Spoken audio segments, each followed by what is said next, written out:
The writing was on the wall and it was coming. Just no one knew when.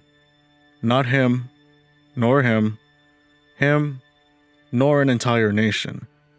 An unsuccessful title defense led to a year of uncertainty. The front court looked different. Their arena looked different. Their home looked different. This was going to be a transition year, and their 2-8 start was a definitive correlation. If they were going to struggle to contend, he would have been shipped out to think of the future. But if they were to lift themselves out of this hole, why not go for it, all things considered? Well, it was a complete disaster out of their control. The troubles of the world outside the game affected the projected outcome, and the season was off the rails fast. Fade for Cade. Thank you, Kyle. Thank you, Norm. Those phrases rung throughout the Raptors sphere. And on March 24th, 2021, it was almost exactly that. The goodbye was imminent.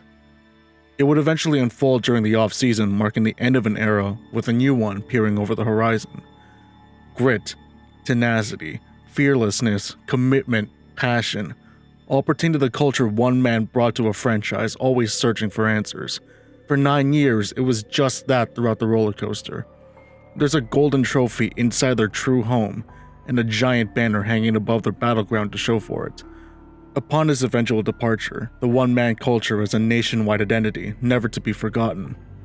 Those he raised carry on this legacy into a hopeful, unknown future. And that's worth all the gratitude in the world. However, this is the end of the story. Kyle Lowry may be the centerpiece of this era of golden basketball, but there are others that are part of the same story, their significance valuable regardless of weight. You can start the story wherever you like, but at each point there's always something lingering behind it that is the center cause of it all. To say the Raptors championship was a singular year sprint to the gold ignores the trade pieces that even enables a swap to take place. That's why it is important to go back as far as possible to get the full grand scope of the significance of one NBA championship. And that's why we're going back to 2008, the start of this story.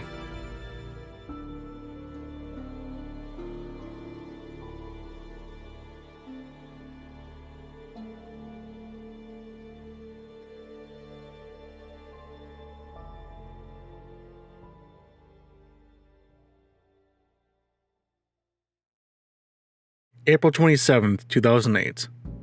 The Raptors are handed their second straight first-round exit of the postseason, this time by the Orlando Magic. This Magic team is shaping an offensive style that stands as the roots of the NBA identity in the decade to come. They're known as an inside-outside threat, with a dominant Dwight Howard in the middle and potent shooters surrounding him on the perimeter. The Raptors, with Chris Bois, Andrea Bargnani, and Roshan Nesterovic, stand no chance to defend such an offense, despite the Magic struggling to shoot from the perimeter throughout the series. They follow them in 5 games.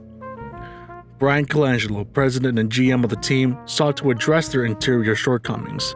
Luckily for him, he has assets to tease in front of other teams. However, the bigger picture in this era of Raptors basketball was building a team around Chris Bosh, the team's pick from the illustrious 2003 NBA draft, who became a franchise player since Vince Carter's swift departure. At this point, Bosh has 2 years left on his contract, and Brian Colangelo wants to add pieces to complement his all-star to ultimately keep him in town for the foreseeable future. TJ Ford, one of the team's starting point guards, had a rough 07-08 season after suffering a horrific spinal injury in Atlanta. While his presence was missed, other starting caliber point guard Jose Calderon filled in and performed well, to the point where Calderon exceeded TJ Ford in production. Given Ford's injury history and Calderon's emergence as the starting point guard, Colangelo saw fit to leverage Ford in a trade package for aging all-star big man Jermaine O'Neal as a way to address the team's lacking interior presence. There is something about this trade that, upon reflection, simply hurts. The full trade details between the Indiana Pacers and Toronto Raptors was this. Do you know who Colangelo selected 17th overall in that draft? Roy Hibbert. Colangelo drafted the better solution to his problems and immediately shipped him out of town for an aging, inferior solution. Granted, we didn't know Roy Hibbert would become the defensive presence he became in Indiana, but even on the surface level, O'Neal was coming off several knee injuries, has a giant contract behind him, and at 30 years of age is certainly a point of caution. So, Jermaine O'Neal arrives in Toronto and alongside Chris Bois, established together as a twin CN Towers. The fun would only last about 3 games into the season before an eventual dip to 8-9, when the team lost to the Denver Nuggets by 39 points. The Raptors aren't performing up to their expectations, and the morning after the loss, Colangelo would fire head coach Sam Mitchell. Assistant coach Jay Triano slides over a few feet and fills in as the interim position. This team was garbage. Their playoff ambitions vanish when O'Neal goes down with a knee injury a few weeks later, right around New Year's. During O'Neal's absence, similar to the Calderon Ford situation, someone steps up to the plate and performs, and that man would be Andrea Bargnani, bouncing back from an awful sophomore season and becoming the team's second leading scorer, putting up relatively good numbers. However, nothing will compensate for his defensive tendencies and shortcomings, but for the time being, this will do. From being the worst team defensively to average is an improvement for Jay Triano, for a team that has been competing with tough playoff opponents during a stretch without O'Neal. So it seems like Colangelo's offseason experiment isn't panning out as expected, and by January 21st, 2009, reports circulated that he was in talks with Miami to trade O'Neal for Shawn Marion. Once again, Bargnani's recent surge stands as a factor in these talks, and after the All-Star break, it becomes official. In a season seemingly lost to an oversight, Shawn Marion makes his debut with the Raptors as the team sits 21-34, 14th in the East and 5 games back from the 8th seed Milwaukee Bucks. The team looks depleted, devoid of any meaningful identity. Brian Colangelo cites that this is a win-win for both teams, but win the Raptors did not. Let me take a moment and bring out a line from the CTV article that says, "The trade will give the Raptors some financial breathing room this summer when Shawn Marion's $17.8 million contract comes off the books, plus a promise of much-needed defense and rebounding at the small forward position. I want you to remember this because that will be very important in just a short while." Marion didn't help things as his team sunk even further. A late season 6-game winning streak on top of winning the last 9 of 13 isn't enough for a push to the playoffs, and the Raptors finished 33-49.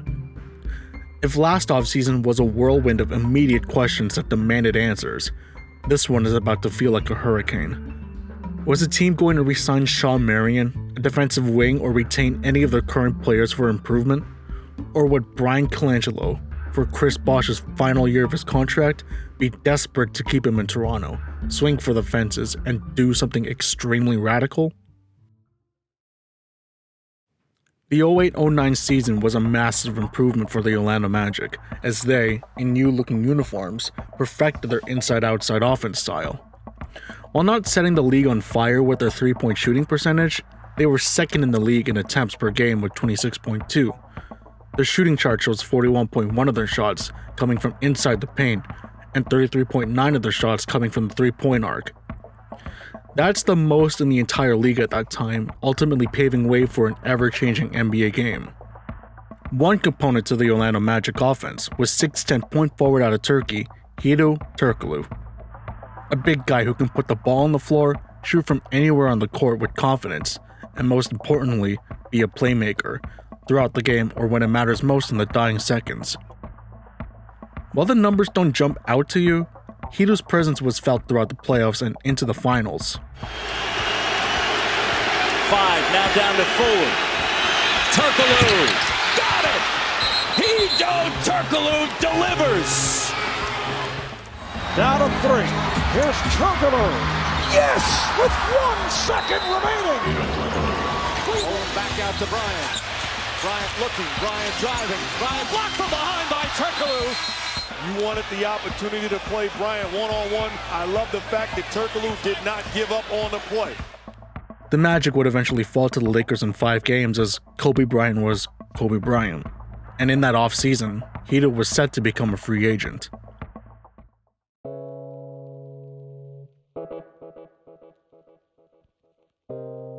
Brian Colangelo held his end-of-season press conference on April 20th, 2009, days after the Raptor season had wrapped up. In it, he addressed the media regarding the unacceptable season, as it was the first without making the playoffs in his tenure. He would state his commitment to the type of mindset he's applying when approaching the offseason. We are too nice. We are too nice as a group, collectively. The group is too nice. That's not to say you've got to go out and get bad guys, but when you step onto the court, you better have some fight. I think some of the guys were saying you better have some dog in you. We have to find some of that. In that same presser, Colangelo commits to Chris Bois remaining as a Raptor, and won't trade him because he becomes a free agent in the following offseason. On July 3rd, 2009, Hedo Turkoglu verbally commits to the Portland Trail Blazers. Then out of nowhere, Turkoglu wanted to become a Toronto Raptor. Chris Sheridan of ESPN reported that he simply decided that Toronto was a better fit. But a bigger reason for his change of heart was his desire to play in Toronto, a more international city, one with a large Turkish population, and his familiarity with the Eastern Conference. But when you start the article by mentioning that Colangelo would promise Turkoglu all of the salary cap from renouncing the rights from Shawn Marion, Anthony Parker, and Carlos Delfino, I doubt a larger Turkish community population in Toronto is the main reason why one would choose a team over the other.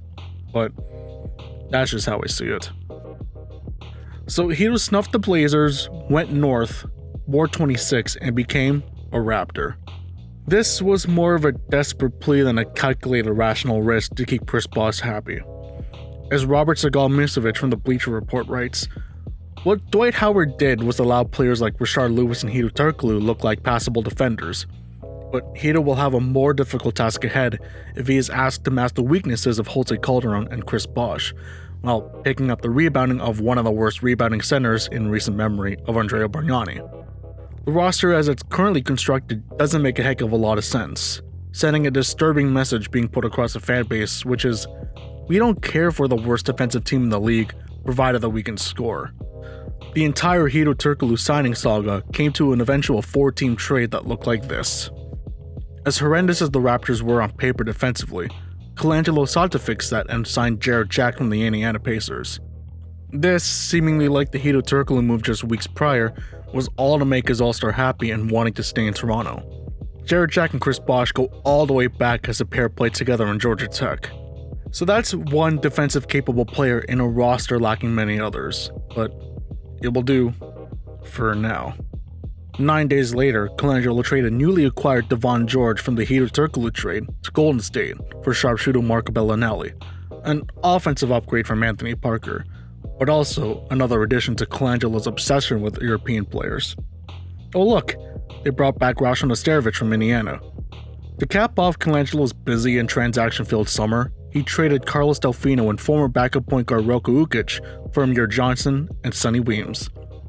Amir spent his early career with the Detroit Pistons surrounded by Ben and Rasheed Wallace.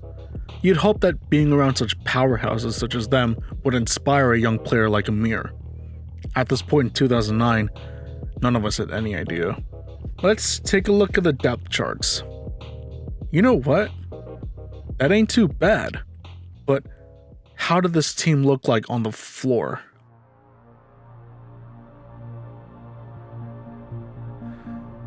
Good Lord, they are stopping no one. There was no question how well this team would perform offensively, just look at the depth chart again. But as a Bleacher Report article stated, we don't care for the worst defensive team in the league provided that we can score. This is the truth of it all. No, just wanted to note something here. I must point out this moment in the game at the United Center on December 4th, 2009. The clock was running down at the end of the third quarter, and the Raptors have the ball with the shot clock turned off. They're up huge in the Bulls, and with the final possession of the quarter, Jarrett Jack decided to do this. Really felt that they had an opportunity to do some damage, but it just wasn't to be. And of course, Byron Scott then let go. How about Jarrett Jack tying the shoes? Tying shoes! Lace him up! He was lacing up the shoes with the basketball at his side. I've never seen that in live action with the guy with the ball. Look at him. He's looking over there going, Hey, those limousines for the feet got to be functional, Here man. we go. Watch this. Puts it right down. I got the ball, and my shoe, and Luol Deng is just looking away. Look at Gennaro Part. Nobody Like, why don't you go is steal the up ball from the top. guy? This is in live action. This is a Sports Center moment. This is definitely a Sports Center moment. Just, all is going right in the world. All is absolutely not right with the Raptors world, Matt Devlin. December 15th, 2009. The Raptors are on their Florida trip, where they play both the Heat and the Magic back-to-back on the schedule. The first night, they're manhandled by the Heat and lose by 20, allowing them to shoot a blistering hot 52% from the field and allowing 52 points in the paint. Charles Oakley, Raptor and Knicks legend sitting courtside, couldn't help but shake his head at his former team's softness. They don't talk on defense. They don't play any defense. The league's bad.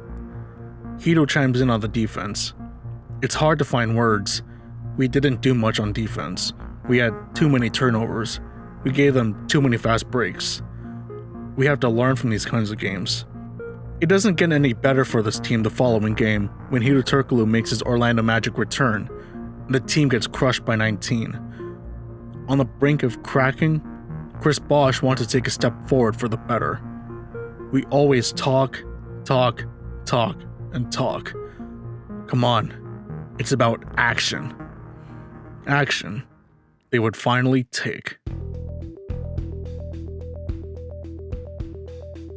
Out of nowhere, the team propels towards the All-Star break, winning 18 of the next 24 games, putting them 5th in the East, right at the heart of playoff contention.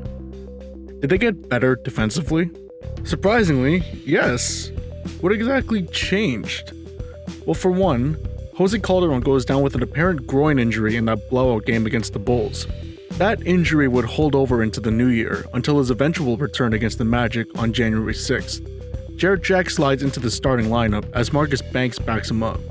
What's with this team and stretches of success in the midst of critical injuries? Anyway, during the same period, even after Calderon's return to the lineup, several bench players saw an uptick in minutes. Marco Bellinelli, Sonny Weems, and Antoine Wright saw an increase in play. Jarrett Jack retains his starting point guard slot as Calderon would then back him up.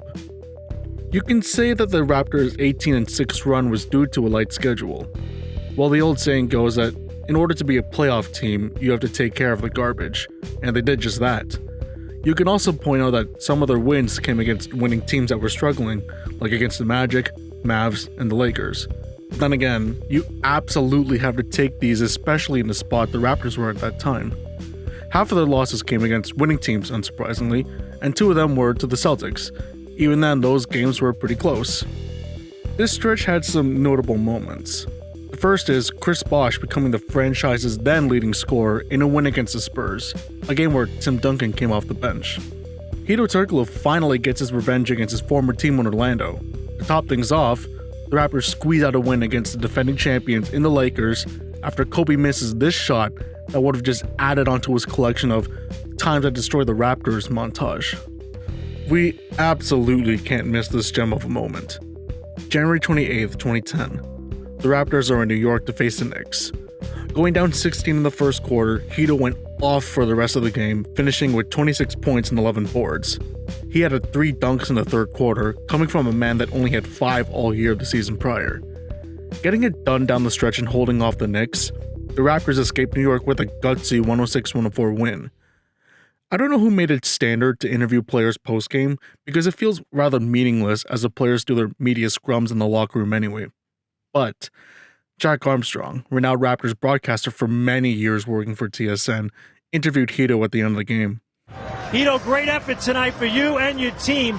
What was crucial down the stretch for coming back in this game? Execution. We just read the situation and move the ball, make extra pass, and read the matchups and find the guy who can really attack and finish the deal. The first question and answer seemed innocent enough. Then came the second question. You came out tonight early, aggressive. What was different for you tonight in terms of just setting the tone with your game in this game? Ball. The fucking awkward silence. Jack Armstrong's so dumbfounded. Like, what do I do with this? Is this an answer that I can accept? Look, I'm all for weird, hilarious post-game interviews. It makes the whole media process a little more lighthearted, a step away from the standard surface-level answers regarding the game just played. But what was this all about? To this day, we'll never know. The team is rolling on both ends of the floor, and they're now thinking about where they will seed versus if they're even going to make the playoffs. Chris Bois, who just played his 5th All-Star game in New Jersey, doesn't want Colangelo to make a move in the looming trade deadline. I'd be happy if we didn't make a trade. I think we're playing well, and the different guys we have at each position are doing well. So I don't know if we need one. All of this comes off blowing a lead against the 76ers prior to the All-Star break, before pushing away to take the victory that solidified their 29-23 record. Then the Grizzlies were in town.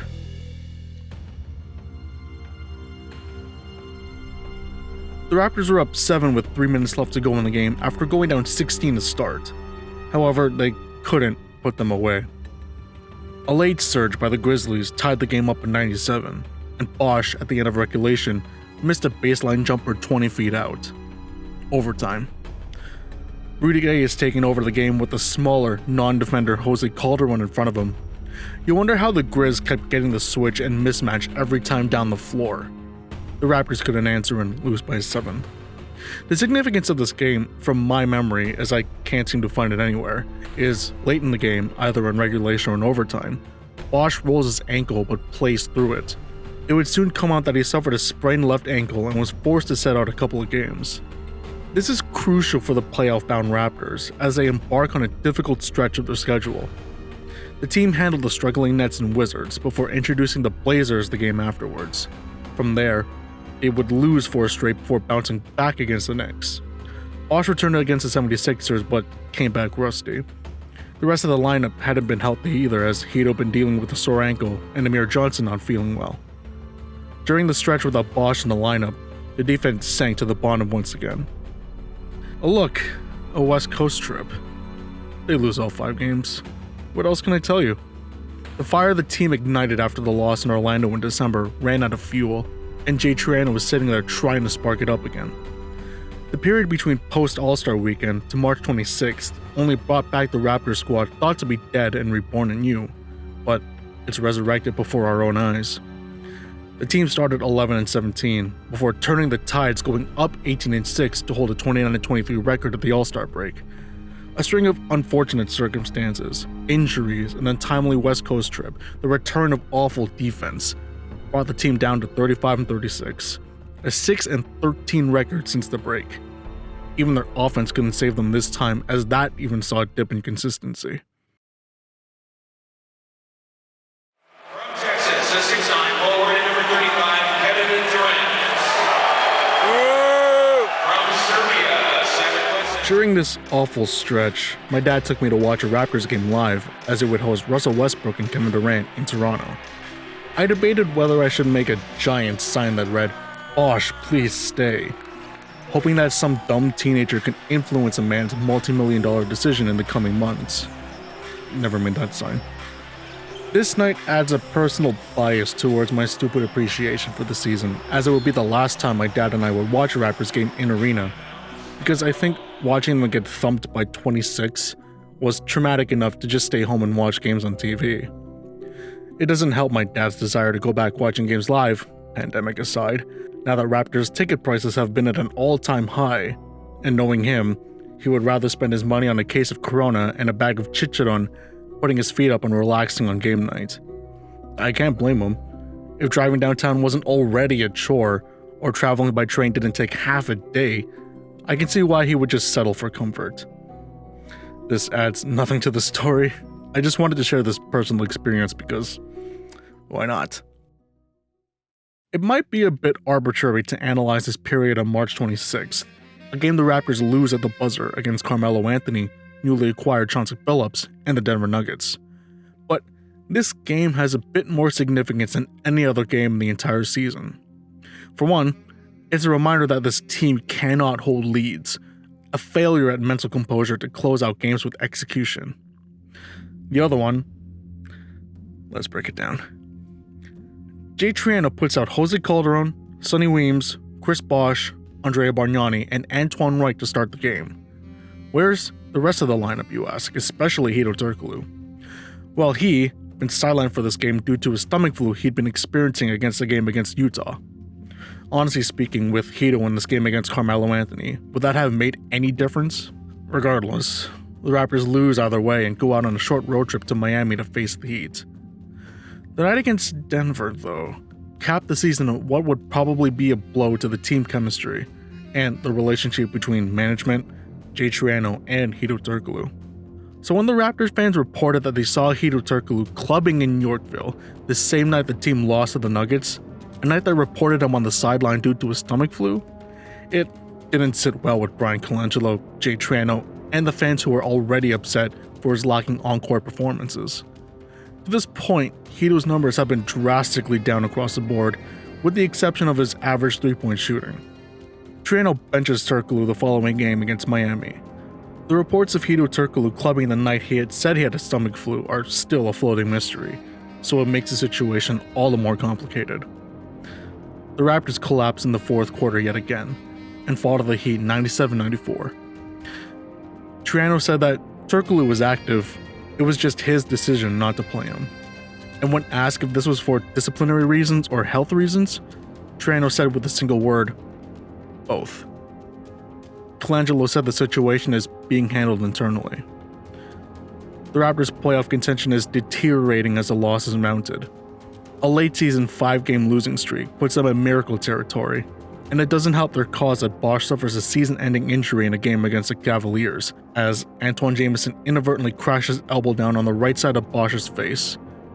Their season would come down to the final game against the Knicks, where the Raptors had to win their game and the Bulls had to lose their game against Charlotte. Unfortunately for Chris Bosch, Hedo Turkoglu, the Raptors franchise, MLSC, and the faithful, the Bulls won.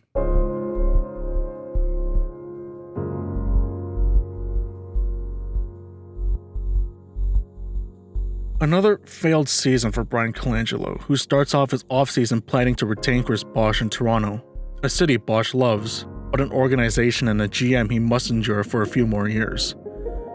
There's a lot of approaches to the NBA life. How do you want to be defined? The local hero, a star that stays with one team their entire career with the likes of Dirk Nowitzki, Kobe Bryant, or Tim Duncan.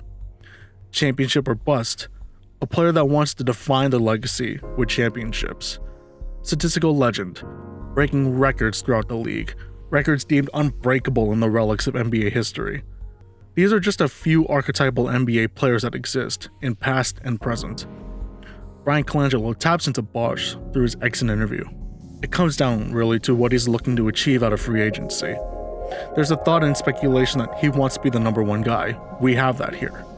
If he's content with being the number two guy, there are options for him. The city is a place that has grown fond of him, and I think that he's grown fond of. The unknowns of moving to a new city and a new situation, acclimating to the pressures that come with a maximum contract, etc., are all things he's going to have to consider. This is a unique opportunity for him to market himself to an entire country, not just the city of Toronto. It's quiet for a few weeks in Toronto. The Blue Jays, 29-22 in the season, are the only thing buzzing around the city as they take the field on Saturday, May 29, 2010, and defeat the Baltimore Orioles squad 20 games below 500.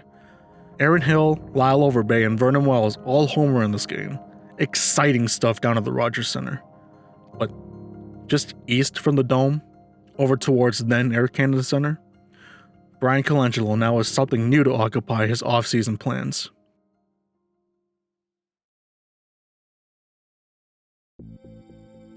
Hedo Turkoglu goes on his native Turkish media sports television and conducts an interview. In the interview, Hedo talks about the nightclub incident, specifically his side of the story, which was a trigger to kill his relationship with Toronto and the organization. In it, he said that his stomach discomfort was felt during the game against the Jazz, the game before the Carmelo Anthony game winner.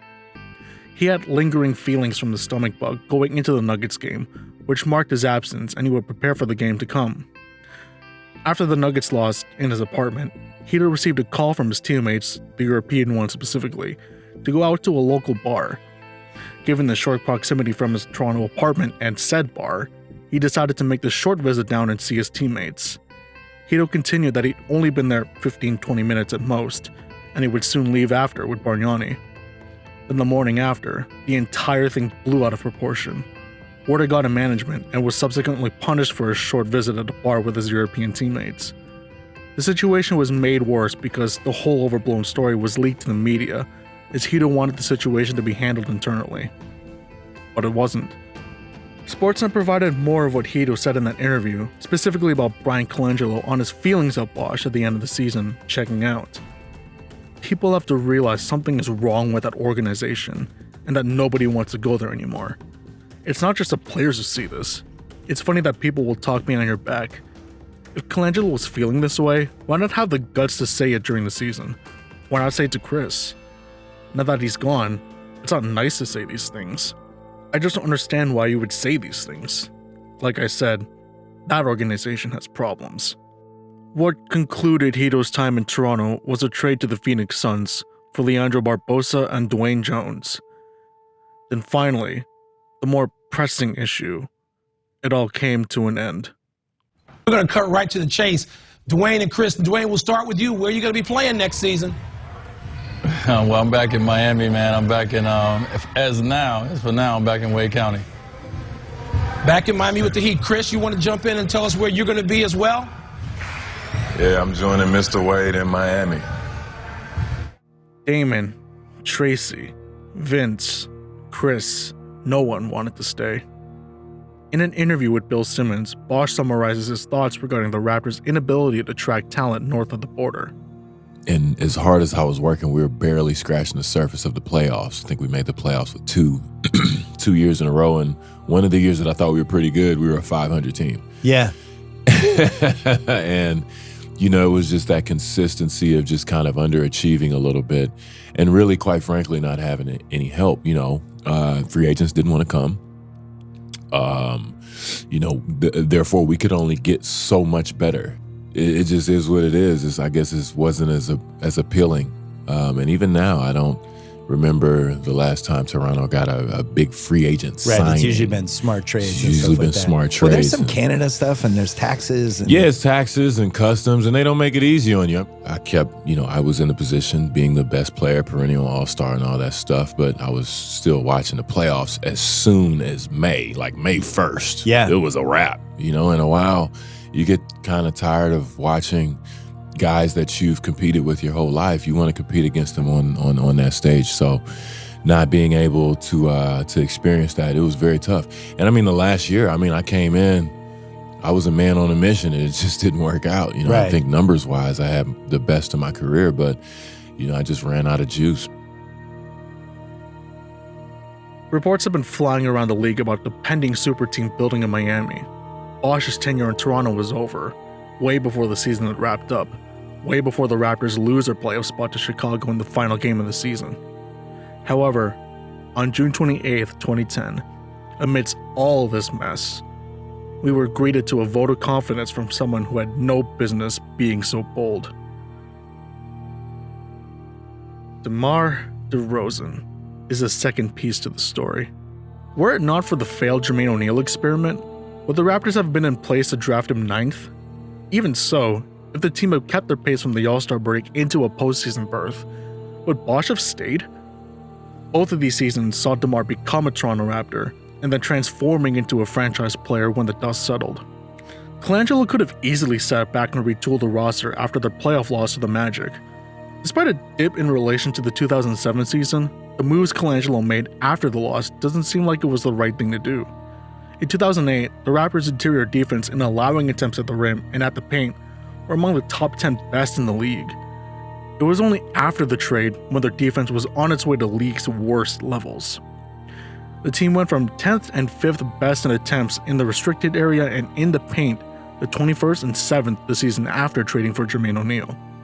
Granted, yes, he was injured for a significant portion of his Raptor tenure and was shipped out at the trade deadline. But to say Colangelo needed to make the trade that offseason prior wasn't necessary to the short-term needs. But everything onward from that trade led to this. DeMar was unlocked after Bosch's departure, more so after Bargnani's injuries mounted up. He put the team, the city, the country on his back, and did everything he could to bring it success, on his terms. Despite all that, it wasn't enough. He alone couldn't do it. He, alongside Kyle Lowry, couldn't do it. So, a decision had to be made after routine failures, granted by the hands of LeBron James and the Cleveland Cavaliers. And then, you all know the climax of the story.